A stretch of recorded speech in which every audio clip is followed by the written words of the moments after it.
Um dia na história com Carlos Bastos. Mr. Gorbachev, tear down this wall. I have a dream. Aqui, posto de comando do movimento das Forças Armadas. É fazer a conta. Houston, we have a problem. Yes, we can. And now for something completely different. É verdade que estamos ligeiramente adiantados em relação ao Dia dos Irmãos, mas não faz mal nenhum se nos anteciparmos um bocadinho para celebrarmos aquelas pessoas que se amam incondicionalmente, que puxam uns pelos outros e que em conjunto podem ser uma força da natureza. Uma força que pode mesmo moldar o curso da história. E moldou, mais do que uma vez. Vamos começar pelos irmãos Montgolfier, que quiseram tornar realidade um dos sonhos mais antigos da humanidade, o sonho de voar. Os irmãos Montgolfier eram filhos de um fabricante de papel e, segundo a lenda, certo dia, viram que um saco de papel aberto sobre o fogo flutuava. Foi a ideia que os levou aos balões de ar quente. Foram fazendo balões cada vez maiores e, na primeira demonstração a sério, o balão, sem ninguém a bordo, pesava 225 kg e voou 2 km. Na semana seguinte, arriscaram mais e, em frente ao Palácio de Versalhes, perante o rei Luís XVI e a rainha Maria Antonieta, um novo balão voou com os primeiros seres vivos a bordo. As cobaias foram uma ovelha, um pato e um galo, apesar do rei ter proposto enviar 2 criminosos. Depois destas experiências, finalmente, a 15 de outubro de 1783, o balão tripulado dos irmãos Montgolfier levantou o voo e a nossa história nunca mais foi a mesma. O problema destes balões é que eram imprevisíveis. Ainda são. Não é um avião, não temos o mesmo controle sobre ele.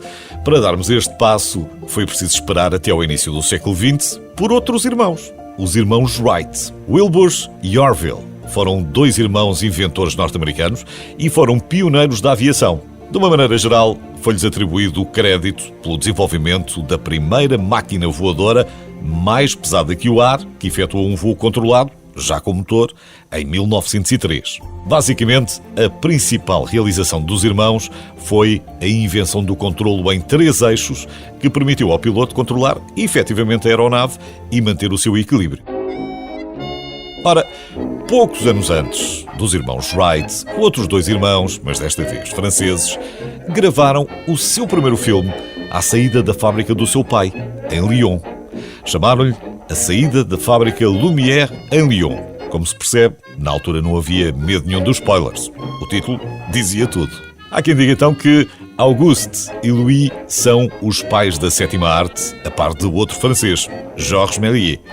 Mas, na verdade, os irmãos Lumière não estavam muito preocupados em começar uma nova arte. O que eles queriam mesmo era vender a sua máquina, a sua invenção. Aliás, os irmãos acreditavam que o seu cinematógrafo era um instrumento científico fantástico, mas que não teria um grande futuro comercial. Como estavam errados. Provavelmente achariam que, se o público procurasse entretenimento nas histórias fantásticas, então já existiam muitos livros para esse efeito. E na realidade existiam. E temos de agradecer a outros irmãos que no século XIX recolheram muitas das histórias que hoje conhecemos, os irmãos Grimm.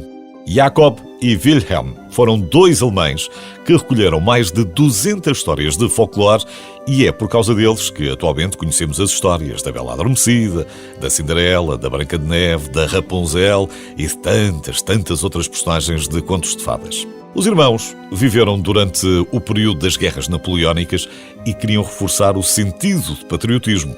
Pensaram que a melhor maneira de o fazer seria através da língua. E então começaram a recolher contos tradicionais e esforçaram-se para que esses contos parecessem mais alemães do que realmente eram. Muitos desses contos eram sombrios, mas claro que, a seguir, veio Walt Disney e tornou os conteúdos mais familiares.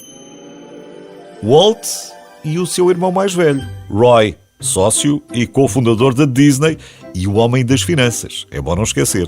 Mais um grande exemplo de como os irmãos, quando trabalham em conjunto, podem ser verdadeiramente imparáveis. Aliás, a Disney sempre deu grande destaque aos irmãos, a começar logo pelos irmãos Metralha. Curiosamente, os irmãos Dalton de Lucky Luke também eram fora da lei. Mas deve ter sido só coincidência. No mundo da ficção, há ainda dezenas e dezenas de outros exemplos, é só escolher, depende do seu gosto. No desporto temos a Serena e a Venus Williams, ou os nossos irmãos Castro. Na música, os irmãos Jackson. Na literatura, as irmãs Blonte. Na ciência, William e Caroline Herschel. E a lista nunca mais acaba. Mas aposto que os melhores irmãos de todos são os seus. Nem que seja só um ou uma. Vá, dê-lhes um abraço ou um beijinho e diga-lhes que são os maiores. Eles sabem, mas gostam sempre de ouvir.